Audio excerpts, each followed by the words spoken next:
Dober dan, od srede do srede. Kolega Markeš, na planetarni ravni zanimiv razvoj dogodkov. New York ima novega župana, ki samega sebe označuje z besedno zvezo demokratični socialist. Se pravi, središče svetovnega kapitalističnega sistema New York je dobilo župana, ki je demokratični socialist. To je epski paradoks, oziroma epska zanimivost. Ja, res je. Sej v Ameriki te označbe nekako delujejo čisto drugače kot v Evropi. To, kar mi pojmujemo pod socializem, tam čisto drugače to pojmujejo. Bolj poenostavljeno, bolj črno-belo in tako naprej. Zorhan Momdani je zmagal, ampak presenetilo me je to, da je ta bitka njegova za zmago je bila prav neverjetna, ne, trajala 1 leto. Začela se je pa z ničle. Začela se je iz popolne ničle, tam nek v eni zakotni pisarni iz enega obupa nad realnim dogajanjem, pri čemer niti on ni vedel, da bo začel, ne zraven je bil, da bi svetoval, kdo bi pa, kaj bi bilo treba, pa kako bi bilo treba, tako sem bral. Namreč presenetilo me je to, da se je tako rekoč prplazil čez zmago. On je mu 50 in 50,4. Tako, ja. Se pravi, približno 10 točk prednosti pred kandidatom establishmenta demokratske stranke, ki pa je nastopil z nalepko neodvisni. Ja, torej on je premagal tako rekoč v oba pola, ne? Se pravi in demokratskega in republikanskega, kar vodi v vprašanje, kaj je pravzaprav počel in koga je nagovarjal, ne?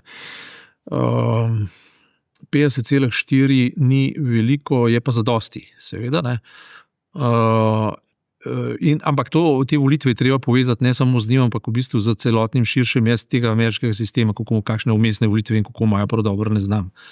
In ne razumem, ampak kolikor sem spremljal, so preprosto rekli, da so zelo dober indikator tega, kar bo naslednje leto, ko bodo vmesne volitve in predvsem bodo javnomnenjski odziv na enoletnico se pravi Trumpovega vladanja, ne.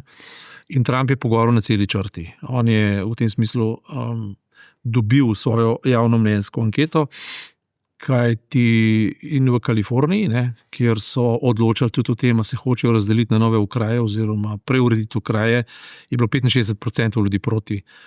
Od tam prihaja tudi demokratski kandidat, ki ga označuje, da bo 2028 naskakoval predsedniško mesto.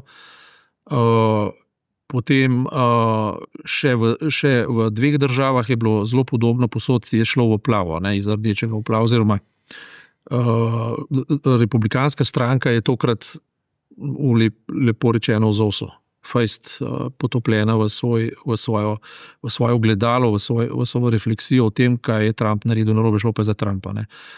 Njegovih odzivov nekako nisem še prebral, a ne, kar pa se Zorhana tiče, Mamdanija pa je to, da je zanimivo v svojem prvem nagovoru ne toliko ublažil retoriko, ampak jo je raje še majhen zaostril. Se pravi, ostaja na predvolilnih pozicijah, povedal je, da bo dal zamrzniti najemnine, da bo odprl državne trgovine za živila. Oziroma mestne, ne? Mestne. Ja. Ja, v bistvu mestne, ja. Mestne, ampak v smislu javne, ne? Javne, ja. In da bo tudi prevoz brezplačen in tako naprej, ne, sprav tega ne odstopa, ker so eni rekli, da je oziroma on je citiral, da je predvolilni čas poezije, potem je pa čas proze, ne, in kot kaže, namerava na tem vztrajati. Naslednja značilnost je bila to, da ga je sicer podprl Bernie Sanders, ampak v samem začetku sta bila pa do njegove kandidature rezervirana tako Barack Obama kot on. Ne? Mislim, gre pa ne tako, če z demografske ravni gledava, ne, gre za generacijski lom, ne, gre za politika popolnoma nove generacije. Ne. Rekla sva 34 let star, pri 33 se je odločil, da gre v kampanjo, ne, ampak v tej kampanji je za sabo potegnil 100,000 prostovoljcev za mesto, ki šteje, mislim, da okrog 8 milijonov prebivalcev. Ne, To bodo zdaj preučevali, kako se je to lahko zgodilo, ta generacijski lom. On je bil 17 let star, ko je Obama zmagal. On se je navdihoval pri Obami nekaj časa. Obama je z njim menda 2-krat govoril, osebno se niste srečala, zdaj mu je čestital. Ampak ta dinamika, se pravi, demokrati ga niso podprli po eni strani, po drugi strani se je pa dogajala neka mešanica različnih silnic, ki so šle v prid liberalni, se pravi, mesto New York ne bi bilo liberalno, ne bi šlo tej liberalni agendi. Ne. To se pravi, on prvo, kar je povedal, on je musliman. On je jasno povedal, da je musliman, najmlajši. Indijskega porekla, rojen v Afriki. Tako, ne. Ja. Skratka, to je bilo sporočilo. Drugo sporočilo je bilo to, da je hotel povedati, da naj v New Yorku nikogar ne zanima, kdo je kdo in odkot prihaja, da on je zelo nizko udarce sprejemal, jih ne misli deliti in misli biti inkluziven v tem smislu, ampak samo v tem smislu, nikakor pa ne do Trumpa in Trumpovca, oziroma do politike, kakršno izvaja Trump. In očitno je, da je uspel prepričati tudi velik del judovskega lobija, v smislu liberalnega, tega razsvetljenega judovskega lobija, in so ga mnogi tudi podprli, in tukaj so bile zelo neka mešana sporočila. On je hotel je pokazati, da iz New Yorka hoče narediti mesto, kakršnega si predstavlja tudi za ureditev celotnega sveta, skratka mesto tolerance, v katerem argumenti zmagujejo, v katerem je treba slišati ljudi, v katerem je treba upoštevati, zdaj bi se rekel v besednjaku 19. zgodnjega 20. stoletja, da je treba slišati delavski razred, da je treba poslušati malega človeka in predvsem mu je v prid ogromno korist mu je naredila pač Trumpova antimigracijska politika, izseljevanja politika, zapiranje, potem zaostrovanje vojaško, se pravi opolnomočenje garde za to, da preganjajo v imenu kriminala, preganjajo v bistvu priseljence. Ne? In kljub temu je nabral samo v navednicah 50,4%, kar pomeni, da so bili interesi tako demokratov kot republikancev razsejani po ideološki osi socializem, kapitalizem. Ne? Ker in vendar je New York mesto kapitala. Ne? Se pravi, ta uspeh iz tega perspektive je pa velik. Ne? Ja. Mislim, jaz sem pred parimi minutami pogledal zemljevid, na katerem so precej umetelno z barvami predstavljene točke v mestu in kakšna je bila porazdelitev glasov. Je zanimivo, da Manhattan kot epicenter svetovnega bogastva ni namenil glavnine glasov Cuomu, se pravi kandidatu kapitala, pač pa je mesto precej porazdeljeno med oba favorita in je v širšem New Yorku potem nekaj točk, ki so izrazito v škodo Zohrana Mamdania, pravi tisti deli, kjer bivajo bogati prebivalci New Yorka, medtem ko deli New Yorka, kot so Bronx, velik del Brooklyna, pomemben del Queensa, kjer živi običajno prebivalstvo tega velemesta, so pa zelo v korist Mamdania. En odgovor so mladi, drug odgovor tisto, kar so prej povedali, tretja je pa v bistvu način kampanje, ki je bil nekonvencionalen. Tako je bilo prebrati, da je on šel v nek tako imenovan flow, v neko pretakanje energije. On je nastopal tako, da so ljudje občutili njegovo prepričljivost in ji verjeli. In dobil neko zaupanje javnosti. To so tipi kampanj, ki, ne vem, jih pri nas poznamo, pri nas, dobro, mogoče je Prebilič v tem spreten, da všečno govori, ampak ljudje tukaj niso spremljali samo všečnosti, ampak so spremljali konceptualnost. Recimo, dejansko se tisto, kar se lahko tudi pri nas zgodi, da je Trump bil tisti, ki je naredil njegovo kampanjo, on je pa v bistvu na eni strani žogce odbijal, na drugi strani pa koncepte nastavil. Ja, ampak veš, bi še tretji element dodal, pač osebnostno karizmo. Ne, in formula strpnosti. Ne. On je izrazito strpen človek, ki se pa ne pusti pohoditi. Ne. In to je nekaj, kar je situacijsko, nekaj, kar je ta kampanja nekako ujela, uspela neke nove vzorce upeljati. Ne vem, mogoče pri nas, ne vem, je kdo sposoben take kampanje peljati. Tako kampanjo recimo je... O tem bova čez 2 minuti govorila. Sem Nika Kovač recimo pri vodah zajela nekaj podobnega, ker je uspela zelo, zelo različne ljudi, zelo različnih političnih taborov, pripeljati na skupno inovalc tega, kar je za ljudi dobro, ko ljudje to občutijo, opustijo včasih celo zelo zakorenjene predsodke in rečejo, v tej zadevi se pa strinjam. In Zorhan je ta moment ves čas lovil, na njem je jadrov, ko je bil napaden, je bil odločen, vendar spoštljiv, ni bil nesramen, zdaj v govoru mogoče še najbolj odločen, ker je enostavno direktno naslovil Trumpa in mu dal vedeti, s tabo je konc. In tako se ga zdaj tudi dojema. Trump bo sicer 3 leta še vladal, ampak njegove ere je s tem trenutkom konec. Pa ne samo zaradi njega, tudi zaradi drugih trendov po drugih državah. Ampak v Ameriki, kot veš, je to politična platforma, ena potem je pozadju še kapital in vse te stvari, ki... Še 3 leta mandata ima in jaz ne bi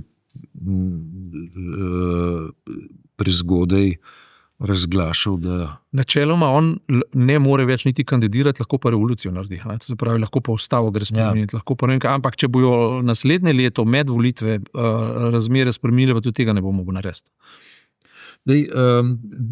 V Delu sem bral poročilo o včerajšnji predstavitvi knjige Slavoja Žižka in med drugim je Žižek govoril tudi o tem, da bi na levici rabili neke karizmatične like. Ampak kot da bi ga danes dobili, karizmatičnega voditelja neke nove politike.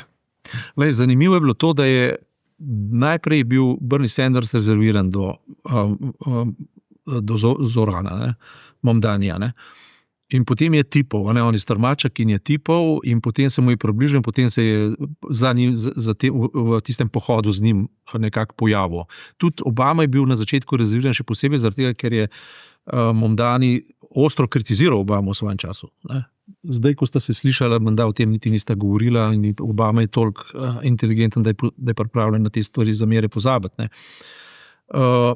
Ampak natanko to je rekel Bernie Sanders, da je treba nekoliko posnemati Trumpa, vendar ne konceptualno ali pa ne v nesramnosti ali pa ne v pokvarjenosti, ampak v tem, da se zna poistovetiti za volilno bazo in jo nagovoriti v njihovih potrebah. In Sanders je vse na svete, potem ko se je nekako sprijaznil za njegovo kandidaturo, delil v to smer, da je treba začutiti, kaj je problem ljudi in Momdani je očitno to dobro dojel. Nekaj k temu pripomogla verjetno tudi Ocasio-Cortez, ki je sama hodila po Bronxu in še fotografirala čevlje, ki jih je popolnoma izrabila, potem ko je hodila in trkala od vrat do vrat in trkala na njih. Skratka, ta kampanja bo verjetno predmet analiz. Verjetno bodo prišli na koncu na skupni imenovalec tega, da je odločila njegova osebna karizma, ne mladost, ampak osebna karizma, njegova zenergiranost, kako energetičen je bil, kar nakazuje na to, da v to res verjame. In ni bil niti hinavski, niti nič, zdaj ga bodo seveda presojali potem, če bo to, kar je govoril v dejanju, oni rečejo, če bo deliver, ampak ljudje verjamejo, da bo in jaz tudi verjamem, da bo v veliki meri to ali naredil, ali pa poskušal narediti. Če ga bodo nekje ustavili, ga bodo pač ustavili, ampak on se mi zdi, da je v tem smislu vdih svežega zraka.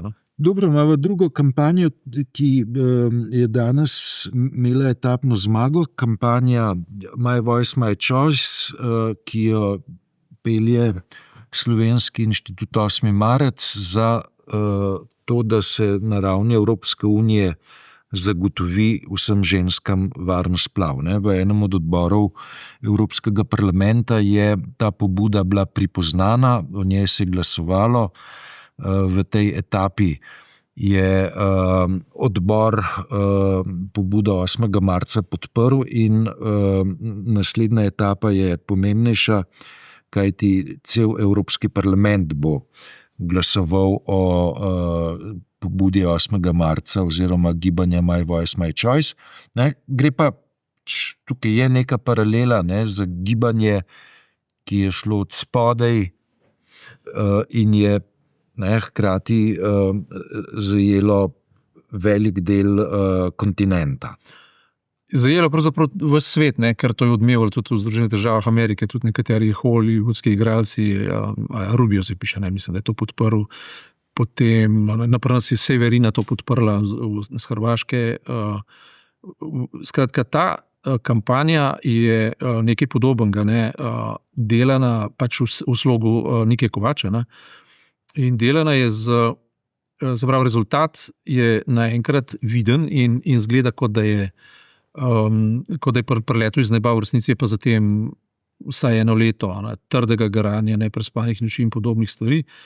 In pa 1.200.000 podpisov. 1.200.000 podpisov je bilo zbranih z ciljem povedati zlasti v tem afirmativnem smislu, da recimo na Poljskem oziroma v teh državah, ki imajo do splava izredno načelno in restriktivno stališče, se dogajajo stvari, ki se ne bi smele. Naprimer, na Poljskem je umrla mlada mati, zato, ker je imela, dvojčke in je en plod odmrl in po njihovem zakonu niso smeli poseči v njeno telo in ni samo plod odmrl, ampak je na koncu še zdrav otrok odmrl in še mama umrla. Ja. Skratka, cilj te kampanje je bil pokazati na to, da stvari niso tako črno-bele in enostavne in da obstajajo neke bazične pravice, ki grejo z pravicam žensk do njenih teles v odločanju v stvari, ki so seveda zelo kompleksne, ljudi lahko razdelijo, ampak na koncu koncev je svetost življenja več kot samo ideološko dimenzionirana, ampak je širša. Dimenzionirana je tudi povezana je tudi v moderni družbi z temeljnimi človekovimi pravicami. Na to je ta kampanja ciljala. Ta kampanja je za 1.200.000 je ogromno. Oni bi morali zbrati 1 milijon in kolikor vem, so zavestno šli še v 20% več, zato da ne bi nekdo spodbijal, da so bili kakšni neveljavni glasovi. Skratka, da je bila večina prepričljiva in seveda s tem rezultatom prišli na mizo Evropskega parlamenta. In mislim, da najprej Evropske komisije. Zdaj, Evropska komisija bo v eni od etap morala neko stališče zavzeti, ja. Potem pa pač grejo procedure naprej. Zdaj, vprašanje pa, kaj bo pa končni učinek te pobude. Mislim, a bo pobuda zapisana v kakšne zavezujoče deklaracije ali manj zavezujoče deklaracije. Ja, verjetno je, ne vem, ampak verjetno cilj je stvar na to, da bi državljanke, recimo Poljske, imele pravico brezplačno priti do tovrstne storitve v kakšni drugi državi, ker Poljske ne boš prepričal, ne. Poljska pa sprejela tako in tako zakonodajo. Domnevam, da gre za kaj takega, ampak v končni fazi je trenutno ta pobuda dobila glasove seveda levih strank, se pravi zelenih, socialistov, liberalcev in pa tudi EPP-ja. Dela EPP-ja je dobila, ne? In zato si obeta ta pobuda, da bo tudi v Evropskem parlamentu uspešna. Čeprav imamo ta trenutek sestav Evropskega parlamenta, ki je najbolj desna od vseh do zdaj. Ja, napoved tega gibanja je, da bodo v naslednjih tednih kapilarno prepričevali zlasti poslanke, poslance Evropske ljudske stranke, naj pobudo podprejo. To bo v resnici od vrat do vrat, od osebe do osebe, od poslanke, poslanca potekalo na prepričevanje. Ampak tisto, kar zavezuje to kampanjo z Danijevo kampanjo, je ravno to v nekem novem inovativnem pristopu. Še posebej pa to, da v bistvu neka skupina iz Slovenije v bistvu na koncu naredi globalno zgodbo. To je nekaj, kar kdo drug v Sloveniji mislim, da ni sposoben. Dober, tretja točka, imava še vedno precej povišano temperaturo povezano z Dolenjsko. Nekoliko se je sicer umirila, ampak idej, kako se lotevati tako imenovane romske problematike, jaz sem do tega izraza zelo zadržan, ne? Ampak ker je uveljavljen, ga bom uporabil, teh idej je še vedno veliko, vključno s tem, da je državni zbor že pretresal okoliščin. Jaz mislim, da sem videl zadnjič povedala vse bistvene stvari. Ne. Mi smo, pa rečva v religioznem besednjaku francoske revolucije, mi smo bratje in sestre in od tega ne odstopimo. Ne. Kriminal je treba poloviti. Zdaj pa, kako filigransko vstopati v te zadeve, je stvar spremenjene zakonodaje, ki naj zagotovi, da prvi princip ne bo poškodovan in hkrati, da kriminal ne bo živel naprej, ker očitno do zdaj živi. Problem okolja, dobro, zdaj mislim, da se je fakulteta za socialno delo oglasila, povedala nekatere stvari, izrazila veliko zaskrbljenost, da se bodo po domač povedan, da bodo socialne pravice postale orožje za discipliniranje, oziroma ukinitev socialnih pravic. Povedala so že presnič, kako je to možno narediti, in jaz mislim, da v tem smislu ne rabimo okolišati. Jaz osebno mislim, da jaz zastopam stališče, da pozitivne diskriminacije na eni strani, na drugi strani pa dejstva, da nekdo, ki absolutno ne spoštuje nobenih pravil države, pač ne more imeti pravic, ki pritičejo državljanom po pravilno izvedenem postopku, seveda. Da ne bo pomote. Tukaj ne sme biti bližnjici, nič kot domače. Mislim, da o tem zelo aktivno razmišljajo, kako to spela, da bi ustavno sodišče to vzdržalo, kako to narediti. Hkrati bo treba pa na novo premisliti neke politike. To, da kot en primer, ki sem ga zvedel, to, da je eden od teh kriminalcev, da 13-letno punco zaprl, jo posiljeval, naredil otroka in se potem izvedel, da je ona rodila potem šele v bolnici, se je izvedlo, da je to problem in na koncu bil oproščen. To pa je problem.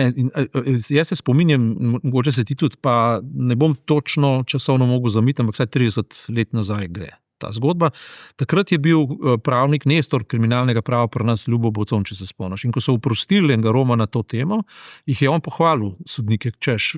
Tako smo se učili na pravni fakulteti, tako je prav, zaradi tega, ker oni imajo drugačno pravno ali pa tradicijo, in je to skladno z njihovo tradicijo in navadami. No, če je to v tistem času recimo bilo mogoče nekako razumeti ali pa pogoltniti v imenu tega, da njihova tradicija na nek način presega princip temeljnih človekovih pravic in pa zakonitosti v državi, in da je bilo to v tako majhnih odstotkih, da ne rečem promilih, da to ni poškodovalo celotne države ali pa reda in miru celotni državi, pa to danes ni več res. Danes je Slovenija na tem, da poči. Prav zaradi teh razlogov jaz mislim, da je treba te principe na novo premisliti. In če govorijo o integraciji, potem je treba tudi razmisliti o približevanju zakonskih obligacij do ustave, do zakonov in to na vseh ravneh, do dejanske enakopravnosti, kljub pozitivni diskriminaciji. Občutljivost mogoče je treba pokazati, ampak kot rečeno, jaz pri kriminalu pač nisem naklonjen neki pretirani toleranci in milostljivosti, čeprav mogoče v niansah, mogoče v praksah, mogoče pač v tem, da se nekatere vidike upošteva, to ja, ampak v principu, ima pa tudi tista punca 13-letna svoje pravice. Se za to gre. To se pravi, lahko rečeš, oprostim kriminalca, ki jo je sistematično posiljeval zato, da je naredil otroka, zato, da bo prejemal otroške dodatke in je na koncu oproščen. Ampak to je v obziru zdaj samo on. Kako je pa ker to je prvo pedofilija, drugo, kar je kriminal sam po sebi, posilstvo, ne vem kaj vse. Skratka, je treba poštevati pravice in otroka in dveh otrok, pravzaprav posiljenega otroka in otroka, ki je rodil otroka. Skratka, mislim, da so nekatere stvari potrebne ponovnega premisleka. Jaz mislim, da to zdaj tudi počnejo, upam, da bojo to počeli pač na tak način, da ne bo vzniknilo vse splošno sovraštvo, da ne bo. Tukaj bi se zdaj na Zohrana skliceval. Treba je princip koeksistence, tolerance, ne delanja razlik med ljudmi in tako naprej ohraniti. Hkrati je pa treba pokazati popolno odločnost tam, kar jo treba pokazati. tu jaz se ne bi umikal tem zadevam. Ne. Mislim, spet, od kužnega subjekta do kužnega subjekta, tudi mi kot mediji smo na tem, da smo večkrat kužni subjekt, vse so mediji krivi, mediji so za vse krivi, mediji to, zdaj naenkrat bodo cigani bodo vse krivi, Romi bodo vse krivi, ne vem kdo vse, skratka, vedno se poenostavlja te stvari, vse smo opazili, zdaj zanj sem na radiju poslušal, ko je eden od voditeljev prav tako prizadetev rekel, zdaj smo pa dobili sodbo, na njo je odreagirala pravna mreža, bilo je konec oktobra, pa ne vem, če je bila sodba takrat, ampak pravna mreža je takrat odreagirala. Zato, da pojasnim, kaj je bilo konec oktobra, se pravi, šlo je za reakcijo pravne mreže na odločitev okrajnega sodišča, da pri vdoru v studio nacionalke leta 2021 v zvezi z COVID-om. V zvezi s COVID-om ni šlo za prekrškovno ravnanje oziroma da je šlo za ravnanje v skrajni sili. Ja, tam je ekskulpiran. On, se pravi,